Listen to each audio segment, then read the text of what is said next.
Oh, hey. Hey, Chuck, what's up? Good to see you guys again. Thank you so much for being here, doing a great job that you always do.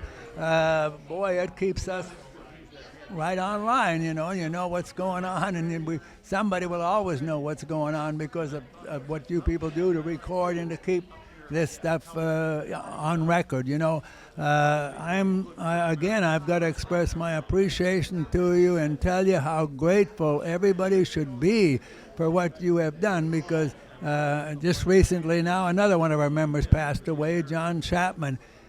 His life story will forever be available because of you guys. Otherwise, it may have, like they said once before, way back before I ever started sharing my experience, I saw about a quarter, half a page ad in the Veterans of Foreign Wars magazine.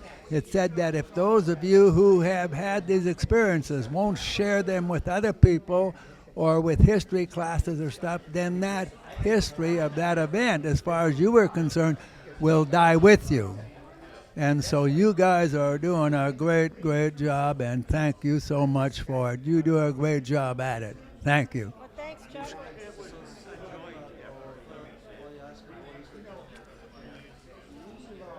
All right. What have you been doing lately, Chuck? What have you been doing lately? With Judy? Or Yeah. You? Oh, how's that? What have you been doing? Oh, just trying to keep things together there at the house. I still trying to work and keep everything going, and then of course I'm trying to provide 24/7 care to my wife, and it's getting more involved all the time.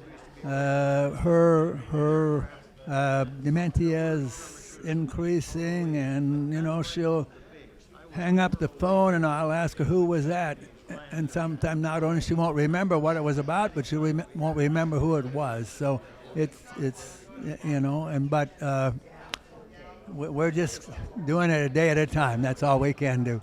Thank you. What work are you doing? What work? Oh, I still provide a specialty service to a construction company on an on-call basis. I repair and recover equipment seats and stuff.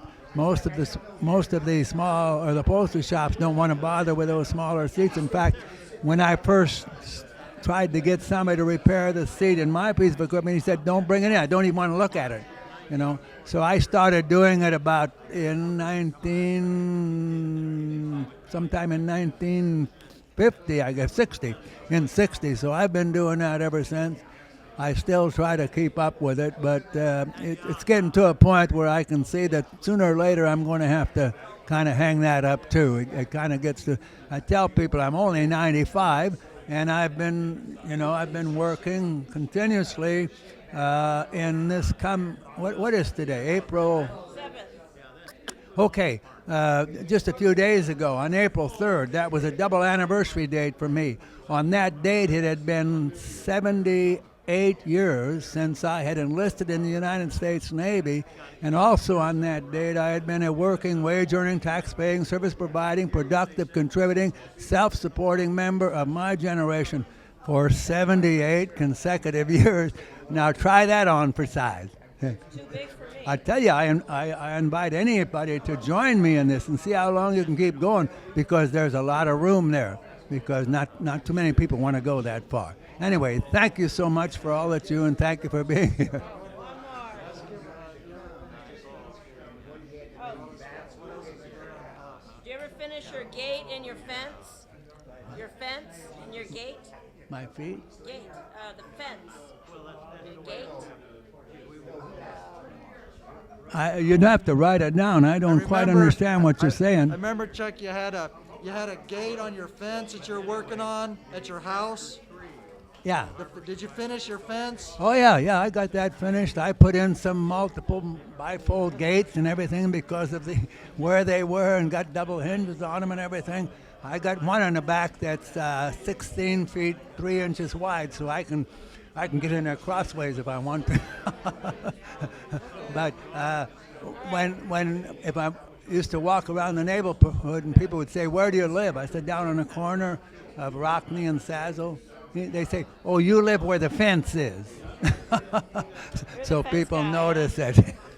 Anyway, but it's good. I've got part of my yard covered with tarp because I had ivy on it, and that's really difficult to kill.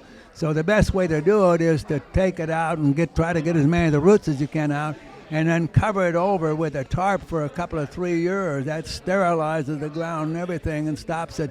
So I think now, once the rain has stopped, I'm going to get somebody to come in, and we're going to have a pretty good sized job going there with redoing that and some other things. I don't know how long we'll be able to stay at the house. We've been there now for over 51 years, so it's kind of became home to us.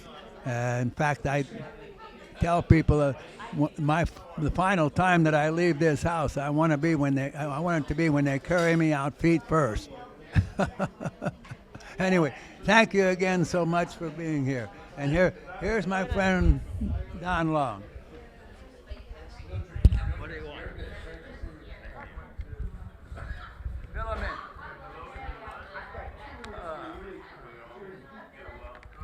Okay. So what have you been up to? I'm glad you asked. Did you by any chance get to go to the air show last week at Travis? That I did. It was a memorable experience for me. Besides the acrobatic planes and stuff which attract most people, I ran into people there. One was an airplane that I flew back in 1944 that is a flying plane right now that's available here. That was thrilling, and I don't think I see him here, but another pilot that flew that plane in 44, I've invited him to come today. I'm not sure if he's I don't see him, so yeah, that's it. But that was very, very interesting. It's just the air show was excellent. And let's see, I think it'll be announced a little bit later, but the chapter of the Pearl Harbor Survivors, Chapter 3, in San Diego. It's either the only or one of the few Pearl Harbor Survivors chapter left, and it is folding this year because of deaths in the family, so to speak. They said now there's only one guy left, Stu Headley, that runs it. I just felt sure Kathleen would know all that, but I'll mention it. Anyway, I had a wonderful, wonderful time at that air show, and lots of follow-ups coming on that thing and stuff. I think I'm going to get a chance to fly that plane. It's over here in Stockton at an air show. Yeah, it's just looking forward to it. Well, thank you. Take care. Oh, thank you too. I'll let you eat your chili there. Look out, Chuck. Gotcha.